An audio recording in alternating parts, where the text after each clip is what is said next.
올려주신 영상 여러분들 보셨습니까? 2%의 이렇게 확률이 있다 하는 잠에 영상이 나와 있는데, 그 영상을 보고 상당히 좋았거든요. 저는 미국에 있어도, 미국에서 아메리카 갓 탤런트라는, 이 프로가 굉장히 인기가 있는 건데, 제가 알기로 꽤 오래된 걸로 알고 있습니다. 미국 사람들이 굉장히 많이 보고, 또 이 프로그램을 통해 가지고 한국이라든지 전 세계로 이와 비슷한 프로그램들이 아마 영향을 주어서 시작을 하고 있다고 생각을 합니다. 저는 미국에 살면서도 미국 TV를 잘 안 보니까 이게 어떻게 진행이 되는지에 대해서 몰랐는데, 아마 영상을 보내주셔가지고 영상을 보니까 아주 좀 감동이 됐습니다. 제인 마크 제프스키라는 자매인데 30세라고 그러네요. 이 자매는 동부 버지니아 린치버그에 있는 리버티 유니버시티 기독교 대학입니다. 아주 좋은 대학인데 기독교 대학을 졸업을 한 아주 좋은 그리스도인 같습니다. 근데 이 자매가 나와서 이제 그 프로그램에 참석을 했는데, 인터뷰를 하는 거 보니까 이 자매가 폐라든지 간이라든지 척수 이런 데 전부 다 암이 퍼진 것 같아요. 그래서 생존 확률이 2%밖에 안 된답니다. 2%밖에 안 된다는 것은 98%가 생존하기가 어렵다. 이렇게 되어 있는 거 아닙니까? 사실 의학적으로 보면 굉장히 나을 수 있는 확률이 희박하다. 이렇게 볼 수가 있죠. 그런데 이제 이 자매가 이 프로그램에 나와서 자기가 작곡한 노래를 노래했습니다. 그 노래 제목이 It's Okay, 괜찮다, 괜찮아, 그런 찬송을 했는데, 그래서 인터뷰를 하고 난 다음에, 인터뷰를 하고 난 마지막 부분에 이 자매가 이야기하는 것이 굉장히 인상적이었습니다. 이 자매가 이야기하는 내용은 뭐냐 하면, 자기 자신의 환경과 상황 속에서 나오는 그야말로 자기 마음속에 있는 그러한 고백이겠죠. 인생이 쉬워질 때까지 기다릴 수 없습니다. 내가 먼저 행복해지기를 결심해야 합니다. 인생이 쉬워질 때까지 기다릴 수 없습니다. 내가 먼저 행복해지기를 결심해야 합니다. 얼마나 좋은 말이에요.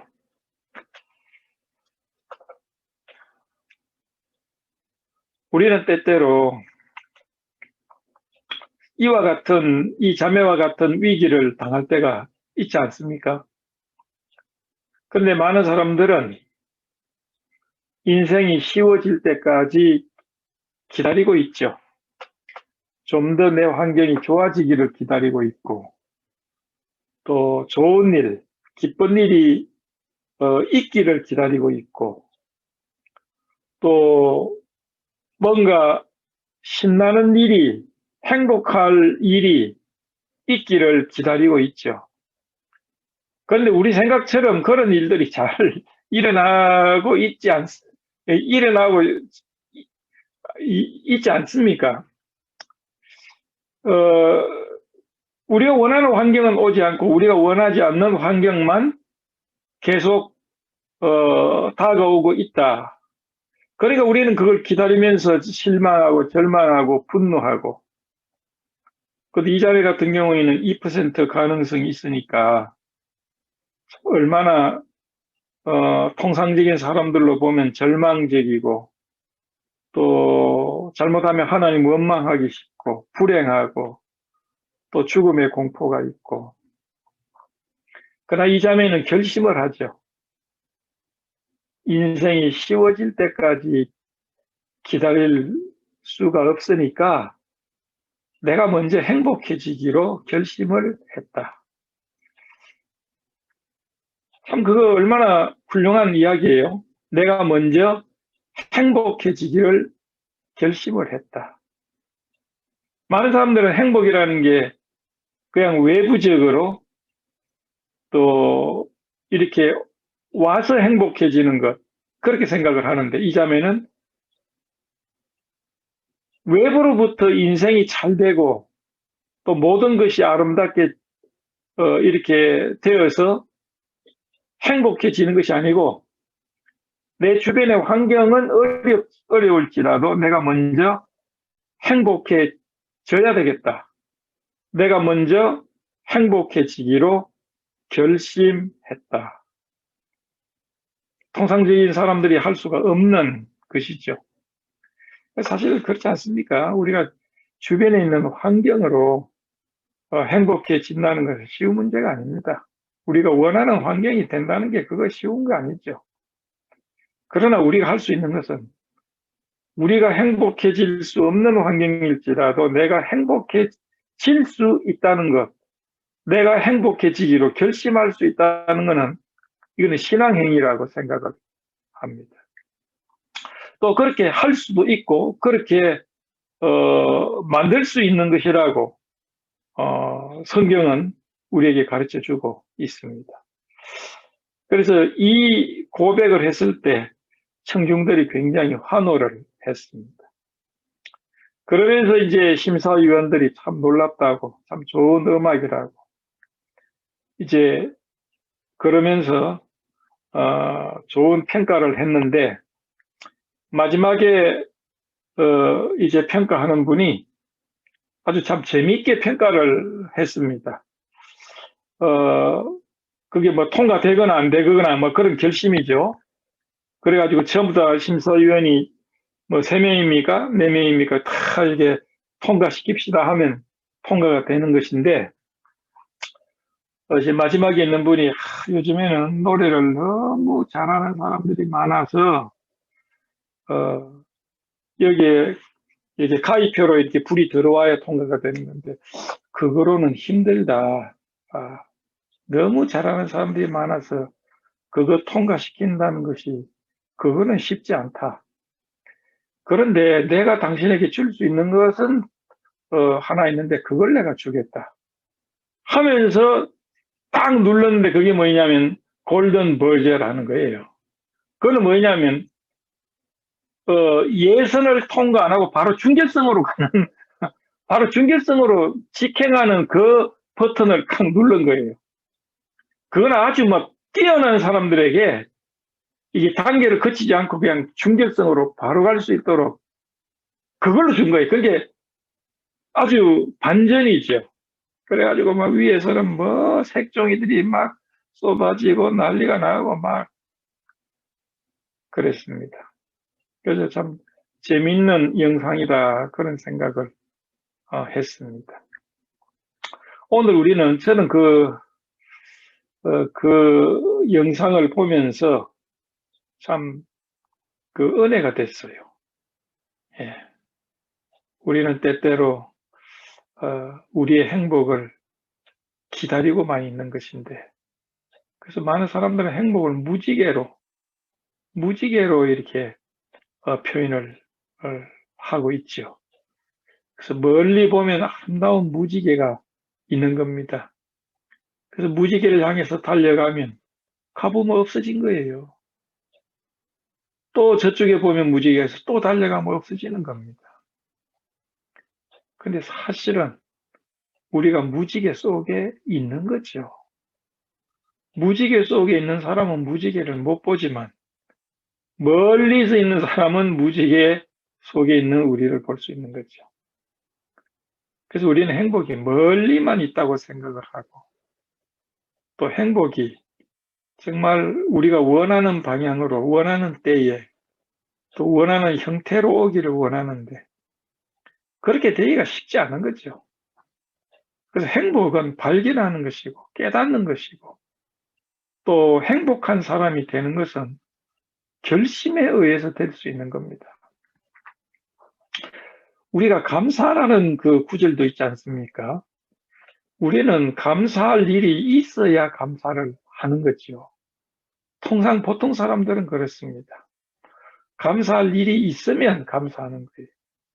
내가 원하던 일이 일어나거나 내가 기대하던 그러한 좋은 일이 있을 때 우리는 감사들을 하죠. 그러나 성경은 뭐라고 이야기합니까? 감사는 우리의 느낌, feeling이 아니고 그는 의지라고 이야기를 합니다. 너희는 감사하는 자가 되라 그랬어요. 감사하는 자가 되라 하는 것은 결심하는 것이고 그거는 자기에게 달려있는 것입니다. 그는 감사하는 자가 되기 위해서는 우리의 환경과 우리의 조건과 우리의 느낌이 아니고 그거와 상관없는 거예요. 내가 감사하는 자가 된다는 것은 결심이고 그것은 자기의 결단입니다. 이 자매도 이 자매가 생각해 보십시오. 2% 가능성밖에 없는데 뭘 감사하고 뭘 행복할 수 있는 조건이 되겠어요? 기대할 수 있는 게 뭐가 있겠어요? 의학적으로도 기대할 수 있는 게 말이 2%지. 그러나 이 자매는 그런 환경 가운데서도 행복해지기를 결심했다. 이것은 믿음의 사람이 아니고서는 할 수가 없는 거죠. 절대적인 위험과 절대적인 절망 속에서 우리는 희망을 가질 수 있는 것은 믿음에 의해서 그리고 신앙에 의해서 될 수 있는 것 아니겠습니까? 그래서 이 자매의 영상을 들으면서 한 가지 생각나는 구절이 있어요. 함께 우리가 찾아보면 좋을 것 같은데 마태복음 26장에는 주님의 그 최후의 만찬, 최후의 만찬이 이제 시행되고 있을 그 당시죠. 그리고 최후의 만찬이 끝났습니다. 최후의 만찬이 끝나고 30절, 마태복음 26장 30절을 보면 이에 저희가 찬미하고 감람산으로 나아가니라. 6월절 식사가 마가의 다락방에서 이루어지고 난 다음에 저희가 찬미하고 감람산으로 나아갔다. 요 구절입니다. 여러분, 이 환경이 어떤 환경입니까? 이제 만찬이 최후의 만찬이 아닙니까? 주님이 육신으로 계시면서 30여 년 동안 수없는 만찬을 가지셨는데 육신으로 계시면서 마지막 만찬이고 또 만찬 다음에는 십자가의 고난이 기다리고 있습니다. 마지막 만찬을 끝내고 찬미하고 그 다음에 고난의 시간을 갖기 위해서 감람산으로 나아갔다. 여러분, 이 환경은 참혹한 환경이 아닙니까? 정말 위기의 환경이 아닙니까? 제자들은 이제 슬픔의 시간이고 주님은 고난의 시간이었어요. 그런데 그들은 찬미하며 감람산으로 나아갔습니다. 이게 얼마나 모순된 장면 같아 보입니까? 우리 같으면 그들이 찬미하고 감람산으로 나아갈 수가 있겠습니까?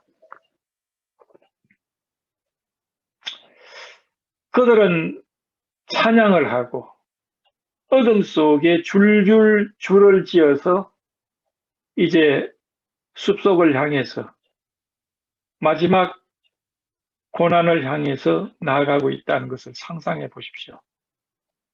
얼마나 장엄하고 어떻게 보면 얼마나 처절한 장면입니까? 우리가 위기에 있을 때, 우리는 여기에서 두 가지를 배울 수가 있습니다. 우리가 위기에 있을 때 우리는 두 가지를 해야 할 필요가 있는데, 그것은 첫째는 찬미입니다. 찬미입니다. 주님과 제자들은 위기의 시간에 찬미했어요. 걱정하지 않고 원망하지 않고 그들은 찬미했습니다. 그들은 현재의 슬픔, 위기, 이것이 과정이지 최종 목표와 결과가 아님에 대한 믿음을 가지고 있었습니다. 로마서 8장 18절에 이런 구절이 있지 않습니까? 생각한데 현재의 고난은 장차 우리에게 나타날 영광과 좋게 비교할 수 없다.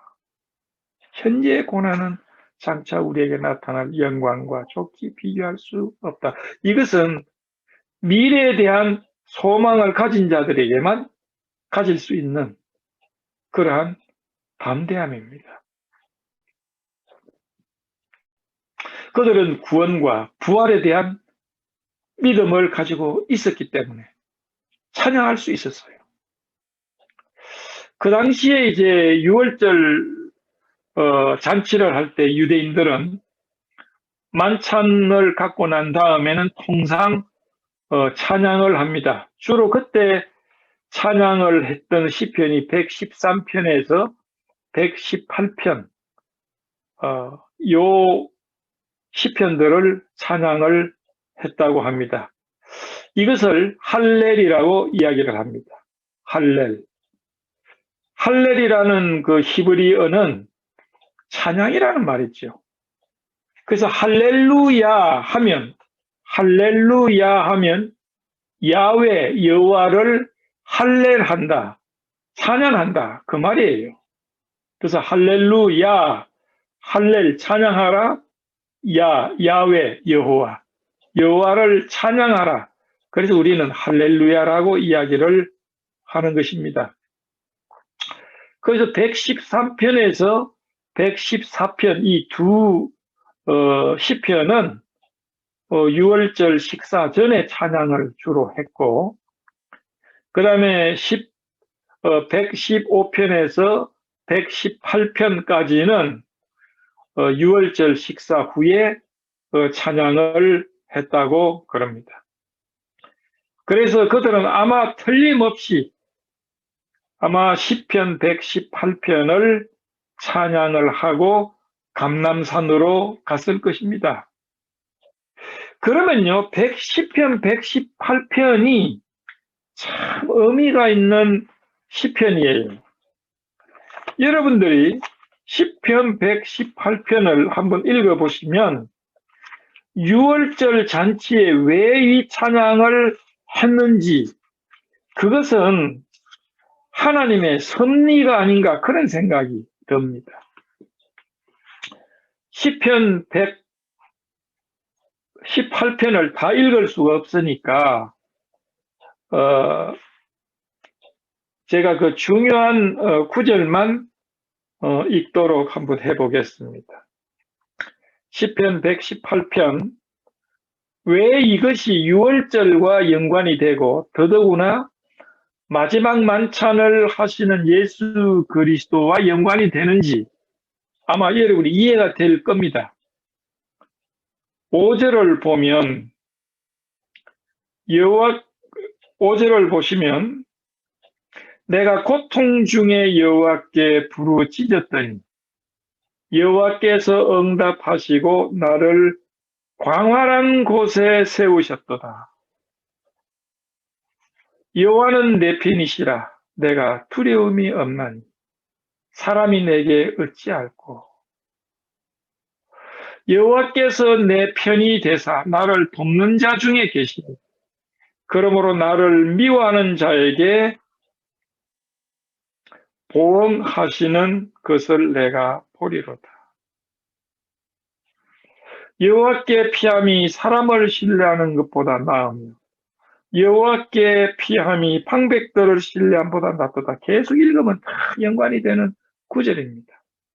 그런데 특히 5절, 제가 이 5절이 아까 그 자매를 연상케 하는 장면이에요. 내가 고통 중에 여호와께 부르짖었더니 여호와께서 응답하시고 나를 광활한 곳에 세우셨도다. 그 자매가 노래하고 난 다음에 그 수백 명, 수천 명이 막 환호하고, 그렇죠? 그리고 뭡니까? 골든 버즈가 눌러지고 막 이렇게 색종이가 내려오고, 그 자매가 얼마나 자기의 고통을 주님 앞에 아뢰겠습니까? 그랬을 때 자기의 이 놀라운 신앙적인 감정을 믿든 안 믿든 수백, 수천 명 사람들 앞에 서서 노래하고 간증할 수 있었지 않습니까? 그 다음에 또 17절을 보면 내가 죽지 않고 살아서 여호와의 행사를 선포하리로다.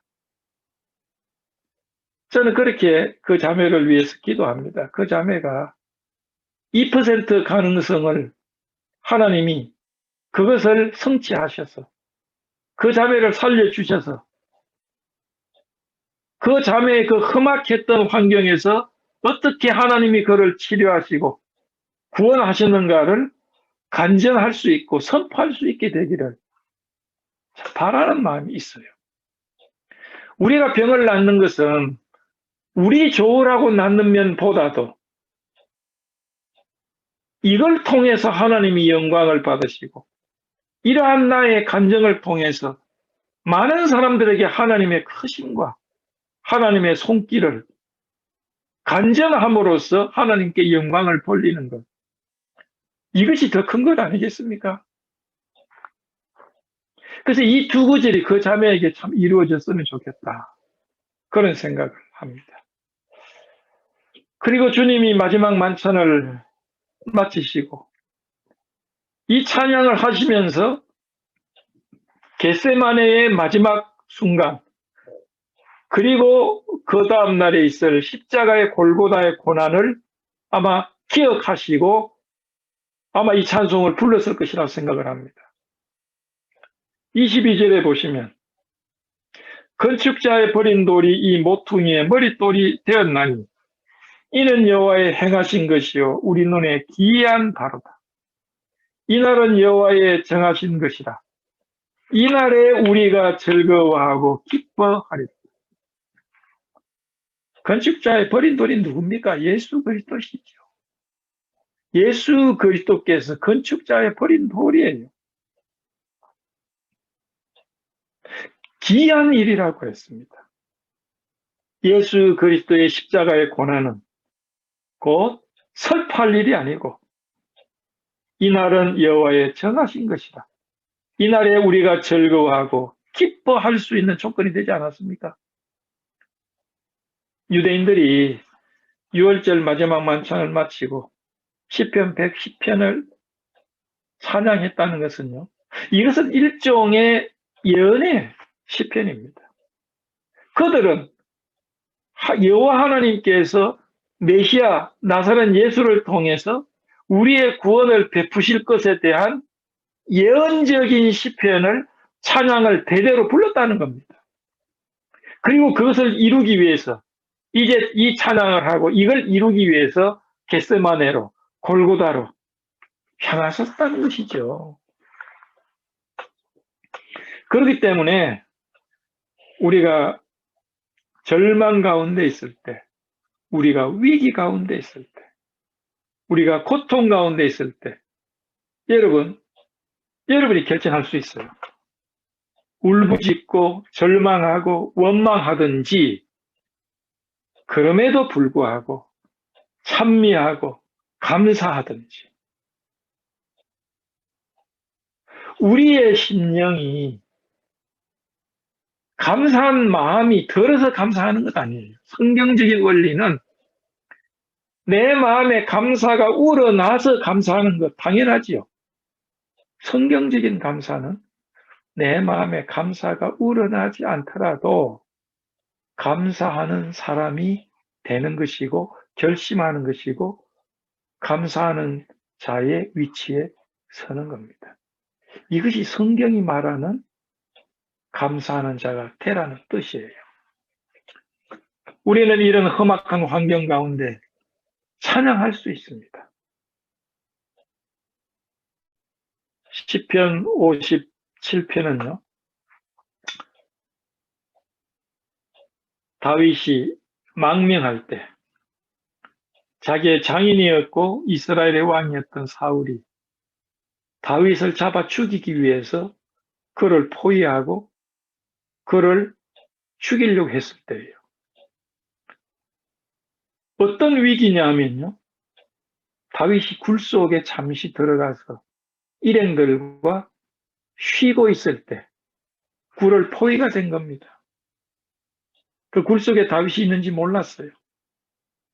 그런데 사울도 날은 덥고 이 다윗이 어디 있는지 모르기 때문에 피곤해서 아이고 좀 쉬었다 가자.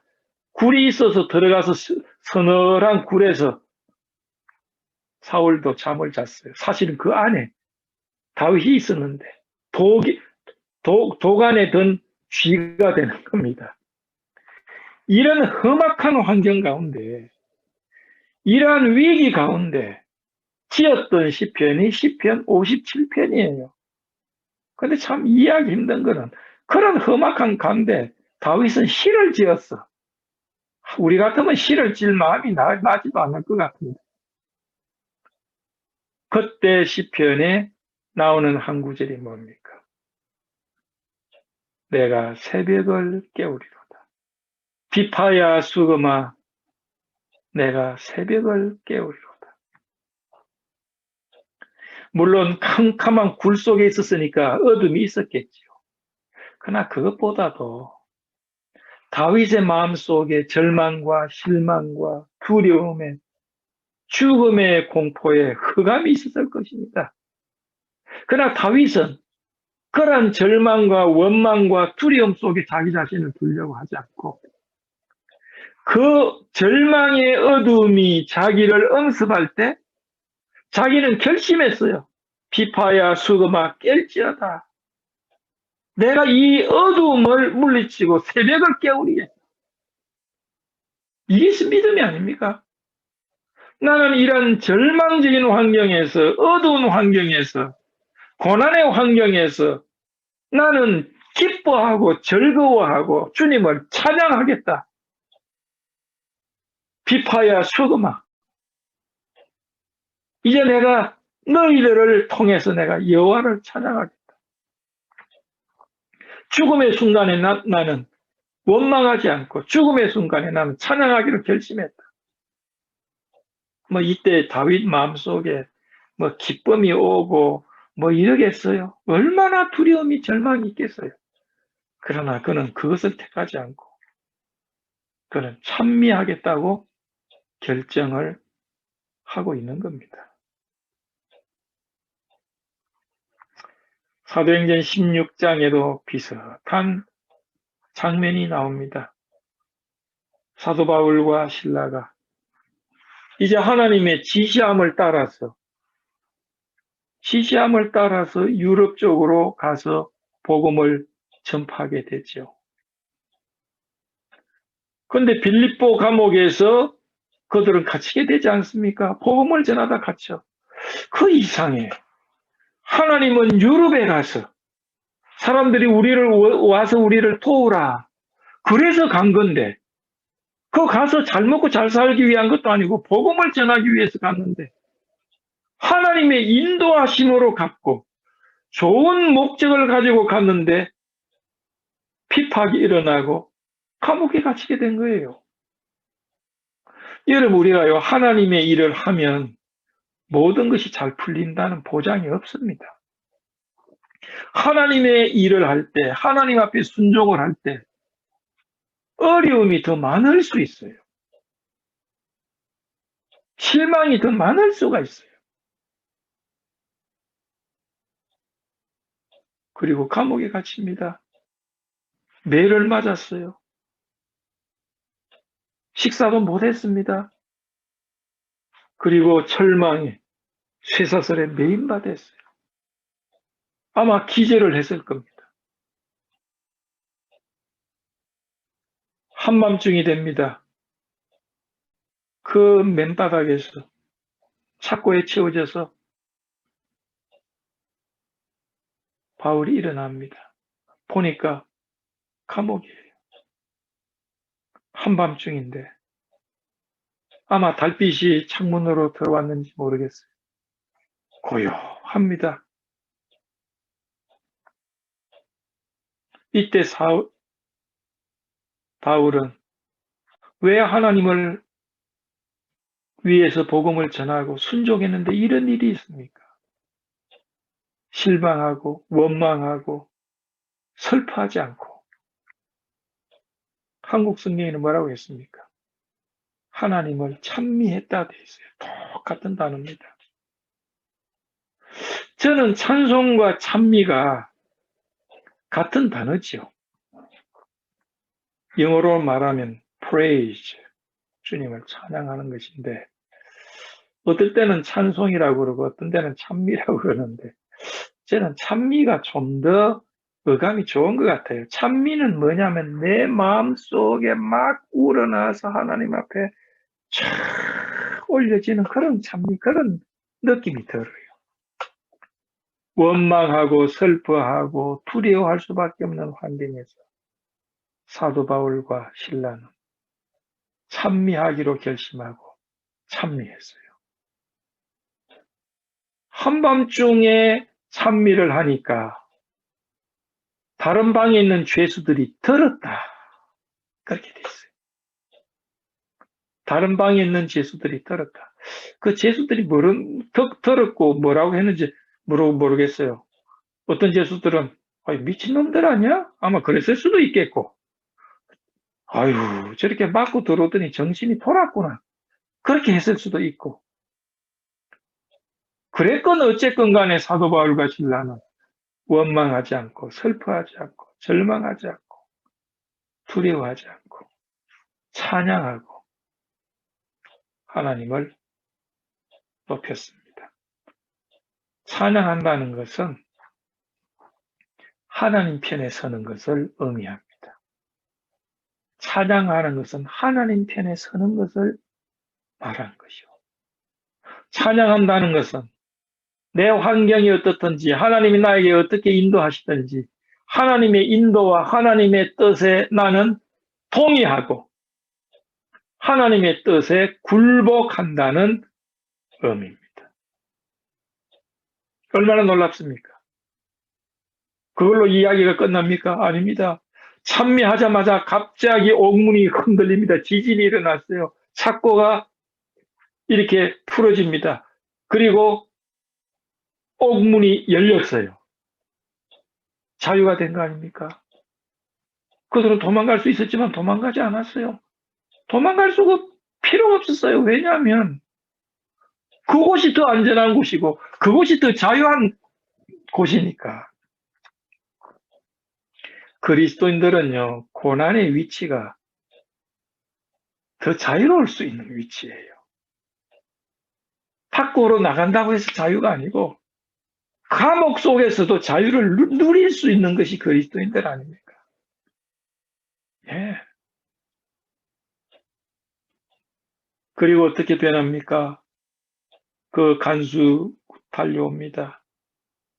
간수가 죽으려고 그랬어요. 왜? 아이고, 이거 뭐, 문이 다 열렸으니까 죄수들이 다 도망갔구나.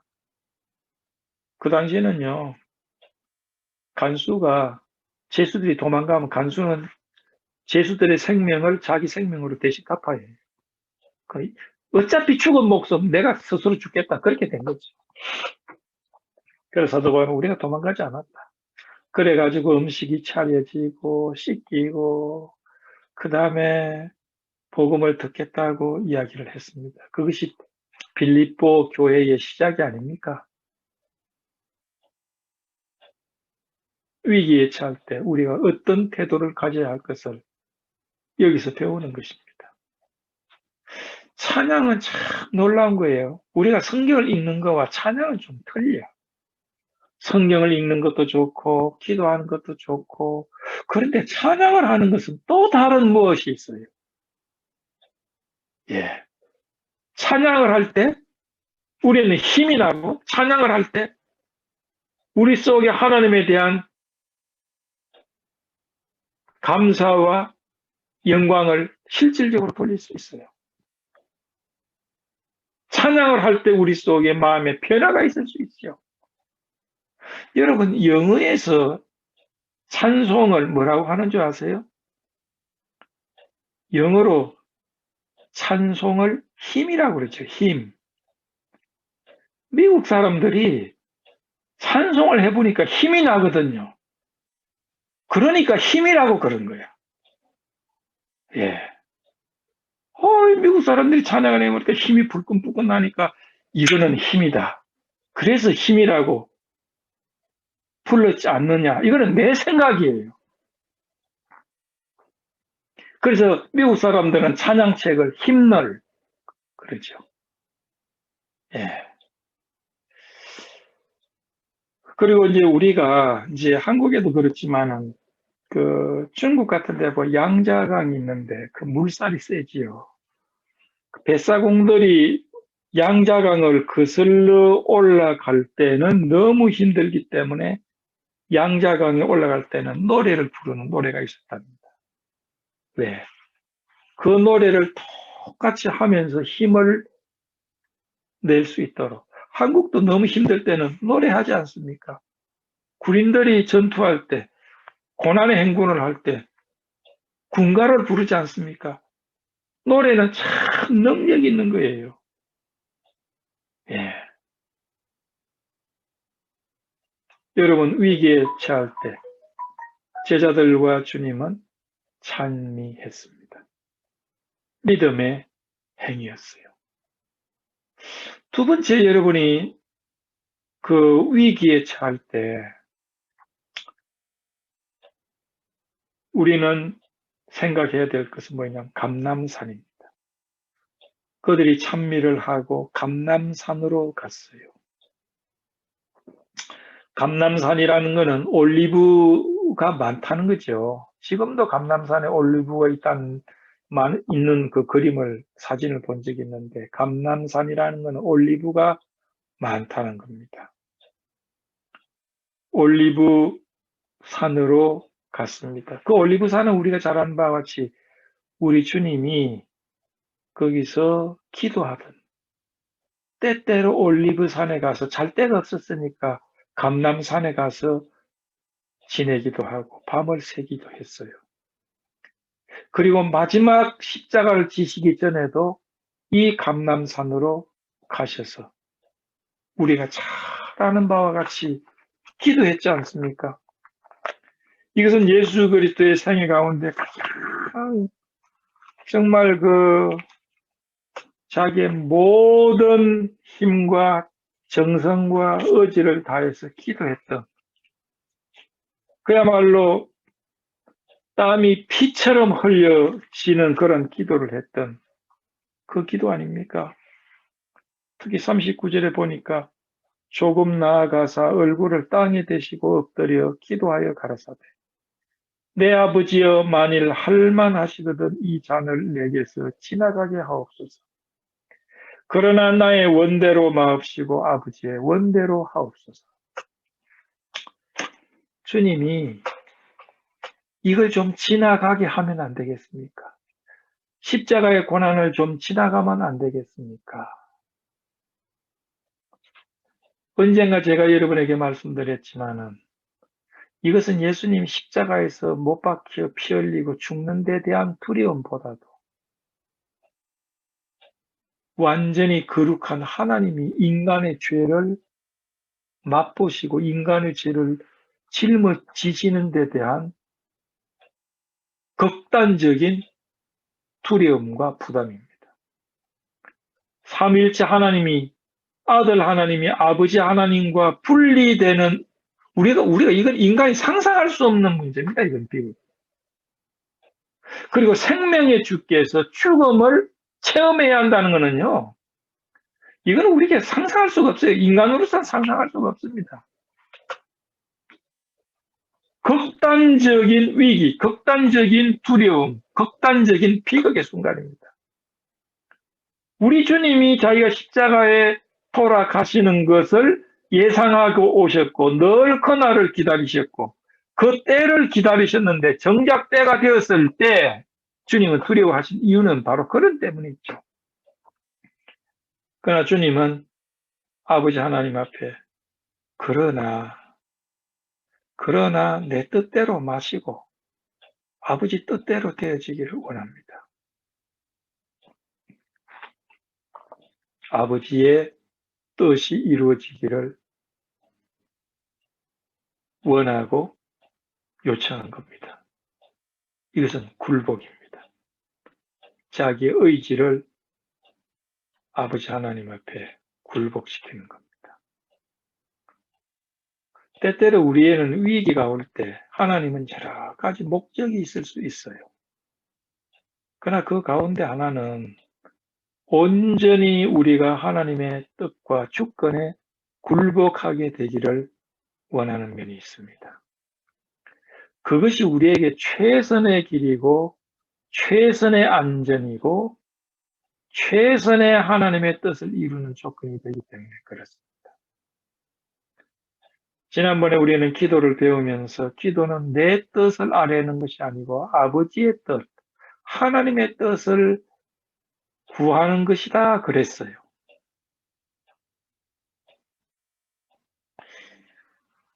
예수님이 이 감난산을 걸었다는 것은요, 참 역사적인 길입니다. 이 오솔길은 역사적인 길이에요.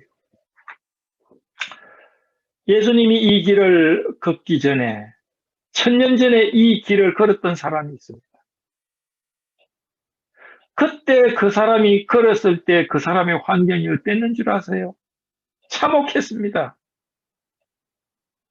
누굽니까? 다윗입니다. 다윗이 우리아의 아내 바세바를 강간을 하고 우리아를 죽이지 않았습니까? 그래서 하나님이 내가 너를 살려주는데 너는 그 죄에 대한 보응을 당해야 한다. 너는 아무도 보지 못하는 곳에서 바세바를 강간을 했지만 너의 아내들은 모든 사람들이 보는 앞에서 강간을 당할 것이다. 압살롬이 그렇게 했지 않습니까? 압살롬이 자기 아버지의 처첩들을 그 왕궁의 지붕에서 텐트 치고 강간을 하는 것을 다 사람들이 보게 했어요. 그리고 다윗은 쫓겨나갑니다. 수도가 점령당했어요. 그리고 군사들이 다윗을 급하게 쫓았습니다. 잡히면 그는 죽는 겁니다. 압살롬의 혁명이 성공할 수밖에 없는 조건이었어요. 그때 다윗이 도망갔던 길이 바로 이 감람산으로 가는 길이었어요. 사무엘하 15장 30절에 보면 나옵니다. 다윗이 감람산 길로 올라갈 때에 머리를 가리우고 맨발로 울며 행하고 함께 하는 백성들도 울며 행했다. 그렇게 되어 있어요. 절망의 순간, 위기의 순간, 두려움의 순간, 다윗은 감람산에 오솔길을 걸었습니다. 그 길을 주님은 똑같은 환경에서 걷고 계시는 것 아닙니까? 역사적인 길입니다.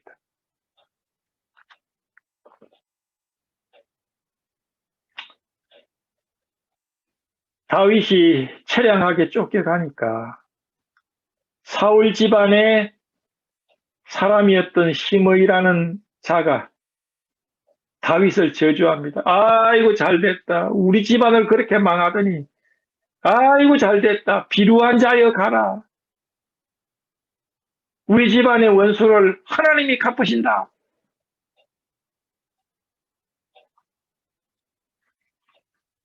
얼마나 부끄러운 일입니까? 그러니까 다윗의 수하에 있는 장군들이 아무리 그렇지만 어떤 저런 놈이 있을 수 있습니까? 우리가 지금 어려운 환경에 있어도 저놈을 당장 목을 치겠습니다. 그러니까 다윗이 뭐라고 해서 그러지 마라. 그러지 마라. 그 당시에 왕을 저주하는 것은요. 그건 굉장히 큰 죄입니다. 죽을 수밖에 없었어요. 기름 부음을 받은 다윗을 저주했는데 죽을 수밖에 없는 존재였죠. 그러나 다윗은 그렇게 하지 마라 그랬어요. 그러면 뭐라고 했습니까? 하나님이 나로 저주를 받게 하는 것이고 저렇게 책망을 받게 하시는 거야. 내가 이 수욕을 견디는 것이 마땅해. 그러면서 다윗은 희망을 가졌어요. 저 사람의 저주 까닭에 하나님이 선으로 내게 갚아 주실 것이다. 그러기 위해서는 내가 이 저주를 받을게. 얼마나 겸비하고 하나님 앞에 굴복하는 태도입니까? 수술을 앞두고 있는 환자가 의사 앞에 자기의 몸을 내어주는 것처럼, 그리고 수술이 잘 되어서 건강한 것을 바라보는 것처럼 결과를 바라보며 과정을 감내하고 있는 그런 다윗의 모습이죠. 이것은 믿음의 모습인 것, 다윗의 믿음을 볼 수 있는 겁니다. 위기에 처할 때 다윗은 하나님 앞에, 하나님의 손길에 그 환경을 허락하신 하나님 앞에 굴복했어요. 성복했습니다. 당신의 뜻이 그렇게 되어지기를 바랍니다. 내가 이렇게 굴복당하는 것이 당신의 섭리고 당신의 뜻이다면 그렇게 하십시오. 주님은 아버지의 뜻대로 되기를 원합니다.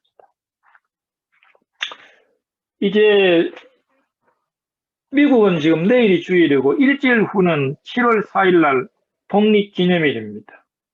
다음 주일이 독립기념일이라서 이제 뭐 바베큐도 하고 또 저녁에 폭죽도 터뜨리고 이제 그럴 건데 이 독립기념일이 미국 사람들에게는 참 큰, 여름에는 큰 축제지요. 그러니까 미국이 독립을 할 때는 쉽지 않았습니다. 영국의 식민지였는데 거기에 독립운동을 해서 이렇게 1776년 7월 4일 그때 독립선언서를 하게 되는데 그 전후 좌우에 굉장히 많은 전쟁이 있었고 어려움이 있었어요. 영국은 정예 군사였습니다. 훈련이 잘 된 군사였어요. 무기도 좋았고. 그런데 미국의 그 독립군들은 오합지졸, 오합지졸. 그저 뭐 짐승이나 이렇게 잡아먹던 그러한 사람들이 그러한 총을 가지고 전쟁을 하려니까 군복도 제대로 없어가지고 전부 뭐 노동자들 걸치는 옷도 걸치고, 근데 영국 군들은 뭐 전부 다 빨간 외투를 입고 쫙 모자도 쓰고, 처음에는 영국군이 굉장히 우수했습니다. 그래서 독립군들이 그냥 질이 멸렬하고, 그때 이제 그 워싱턴 장군이 정말 그 위기 가운데서 이렇게 영국군을 물리치고 승리하지 않았습니까? 그런데 그러면서도 참 어려움이 많았지요. 그런데 그 워싱턴 장군의 비서였던 로버트 루이스라는 사람이 있습니다. 로버트 루이스라는 사람이 그런 정언을 했어요. 대통령이 아침 저녁 2번씩 서재에 들어가 성경을 펴놓고 조용히 앉아있는 모습을 자주자주 목격했답니다. 예. 대통령이 아침 저녁에 2번이나 조용히 서재에 들어가서 조용히 앉아 있었다. 참 얼마나 위기가 많았을 때입니까? 그러지만 그는 슬퍼하거나 발작하지 않고 두려워하지 않고 조용할 수 있었던 것은 뭐예요? 하나님 앞에 기도하고 맡기고. 그리고 벨리 포지라는 전투가 있습니다. 굉장히 위기의 순간이었어요. 벨리 포지라는 전투가 있었는데 그때 그 주변에 있던 농민들이 이 전투에서는 우리가 이긴다 그렇게 확신을 했답니다. 왜 그러냐면 그들이 워싱턴 장군을 보고 그랬어요. 굉장한 겨울인데 추위와 식량 부족이 있고 역경이 있고 그럴 때라도 워싱턴 장군이 성경을 펴놓고 조용히 앉아있는 장면을 농민들을 보고는 아하, 워싱턴 장군의 하나님, 그 하나님이 그분 편에 서시고 우리 편에 서실 것이다. 그래서 승리를 확신했다는 거예요. 자, 우리가 위기에 처할 때 오늘 우리는 두 가지를 배울 수 있어요. 하나는 찬미고 하나는 감람산입니다. 찬미는 믿음을 보여주고 있고 감람산은 굴복을 보여주고 있습니다. 우리가 염려한다고 해서 일이 잘 되거나 그러면 우리는 열심히 염려를 해야 되겠죠. 염려한다고 해서 뭐 잘 되는 게 있습니까? 없습니다. 염려한다고 해서 잘 되면 우리는 염려 열심히 해야 되고 모여서 염려해야 되고 예 온라인으로 전부 모여서 같이 염려를 해야 되고 그래야 될 거 아닙니까? 염려는요 영혼의 목을 매는 것이라 그랬어요. 영어에는 그런 말이 있습니다. 염려는 영혼을 목매다라는 거예요. 영혼은 영혼을 목매다는 것이다. 기도는 뭐예요? 영혼의 목매다는 걸 푸는 것이 기도예요.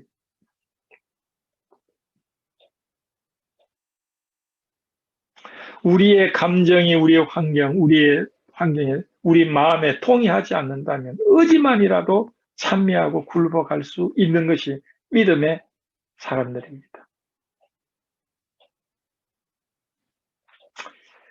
어느 그 책에 보니까 뉴저지의 한 주민이 봄이 되니까 자기 잔디밭에 그 민들레가 나와가지고 그렇게 속을 썩이는 거예요. 잔디만 쫙 있어야 되는데 민들레가 막 나가지고 그래서 이 뉴저지 한 주민이 농무선 장관에게 편지를 썼어요. 잔디에 민들레가 자꾸 자라 와가지고 속상해 죽겠습니다. 뭐 이거 좀 없앨 수 있는 뭐 좀 가르쳐 주십시오. 그러니까 대답이 왔는데 뭐라고 하느냐 하면 에이 그러지 말고 민들레를 사랑하도록 노력하십시오. 대답이 그랬대요.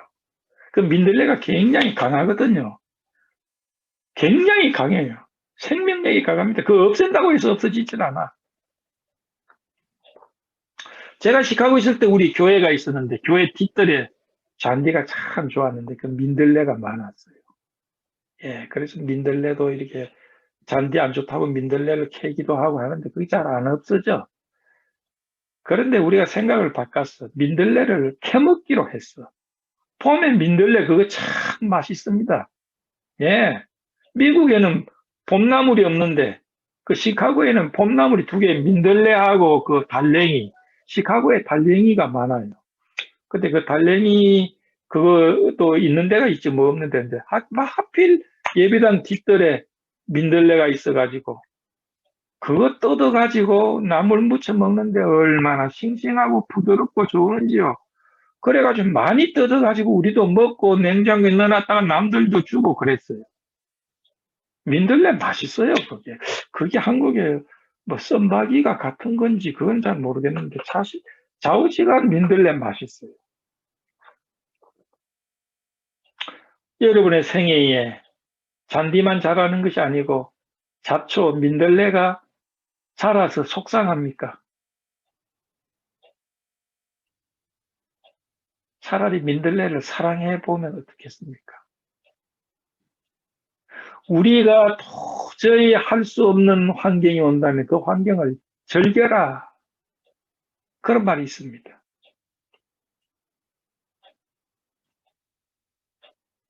우리가 길을 가는데 비가 내립니다.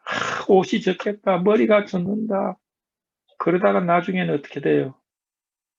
에라 모르겠다. 시원하다. 더 와라. 그건 신나는 거 아닙니까? 그건 우리의 결심이고 우리의 생각을 바꾸는 것이죠. 그래서 우리가 그리스도인들이 살아가는 이 세상에 얼마나 많은 어려움들이 많습니까? 제가 이 이야기를 하니까 요즘에 여기가 더워요. 오늘도 100도였어요. 100도면 한국으로 38도입니다. 저는 이제 한 20 몇 년 동안 이제 그 샌디에고에 살았는데 거기서 약간 북쪽으로 올라왔거든요. 올라오는 목적은 좀 싸서 올라왔어요. 싸가지고. 올라왔는데 싼 게 비지떡이라고 덥네, 거기보다. 거기보다 한 20도도 차이가 있고, 어떨 때는 30도도 차이가 있고. 지금 우리가 살던 데는 지금 아주 좋은데, 지금 여기 오니까 더워 죽겠어요. 그 우리 집사람 보고, 아이고, 여기 살 데가 아니라 다른 데로 가자. 우리가 1년 남았는데, 1년 이게 집 리즈가 끝나면 다른 데로 간다. 다시는 여기 안 산다. 이제 그렇게 이야기를 했어요. 근데 앞으로 이제 1년은 더 살아야 되는데, 지금 보십시오. 지금 7월 달, 8월 달, 9월 달, 어떨 때는 10월 달까지 덥거든요. 그럼 아직도 4개월이야. 지금부터 4개월을 견뎌야 되는데, 6월 달이 이렇게 더우니 7월, 8월, 9월은 말할 필요가 없어요. 앞길이 캄캄해. 그런다고 해서, 불편한다고 해서 시원해지겠어요. 어떻게 하겠어요? 날씨는 우리가 어떻게 못하는 거예요. 사람도 어떻게 못해. 언제가 이야기했잖아요. 날씨 불평하는 것은 하나님을 불평하는 것이라고. 왜? 날씨는 하나님밖에 못한 것이니까. 그래서 적응하기로 결심을 해야 될 것 같아요. 더운 것을 어떻게 결심을 하느냐? 한 가지 방법이 있어요. 더우면 한정탕이다. 이거는 불가마다. 한국어로 말하면 불가마다. 불가마 등하는데 꽤 비쌀걸요, 한국에. 공짜 아니에요. 여기는 언제 얼마나 자연적인 불가마. 떳떳하고 찌끈찌끈하고.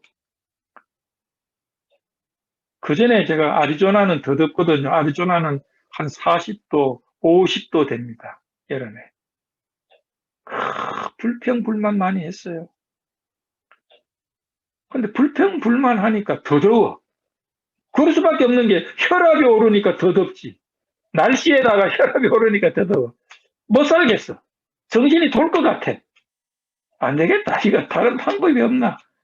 그래서 마음을 바꾸기로 생각한 것이 뭐냐면 차에 들어가면요. 에어컨을 틀어도 한 5분, 10분 있어야 겨우 미지근해져요. 빨리 안 시원해져요. 너무 더우니까. 왜? 차도 불가마니까. 그래서 한정탕이라고 생각을 한 거예요. 예. 그러니까 이상해. 이상해. 그렇게 덥고 그러던 것이 이게 불가마다 생각하니까 아니 상당히 괜찮아요. 괜찮아. 참는데 상당히 도움이 돼. 그 생각이 그렇게 사람을 바꾸는 것을 내가 알았어요. 예. 그래서 환경을 바꾸려고 생각하지 말고 우리의 마음을 바꿔야 되고 그것은 믿음이 필요하고 이 모든 것들이 우리의 인내와 우리의 인격과 또 우리에게 좋은 방면으로 변화시킬 수 있는 하나님의 손길이라고 생각하면 뭐 참을 것도 없죠. 위기를 기회로 변경하라. 참 얼마나 좋은 표입니까? 위기에 처할 때 첫째 참여하십시오. 두 번째 감람산으로 향하십시오. 아버지 하나님, 오늘 이 말씀이 오늘 우리를 일상을 살아가는데 지혜가 되고 또 우리의 마음의 자세가 되기를 바랍니다. 이 말씀대로 우리가 이 환경을 변화시킬 수 없을 때 우리가 가져야 할 태도, 또 우리 마음속에 그 느낌이 아니고 의지와 결단으로 주님의 말씀에 순종할 수 있도록 인도해 주시옵소서. 그래서 우리는 행복한 그러한 사람으로서, 감사한 사람으로서 살아가게 하시며 이 모든 환경과 조건 속에 주님 찬양하며 기뻐하며 감사하는 자가 되도록 인도하여 주옵소서. 우리 주 예수 그리스도의 이름으로 기도하옵나이다. 아멘.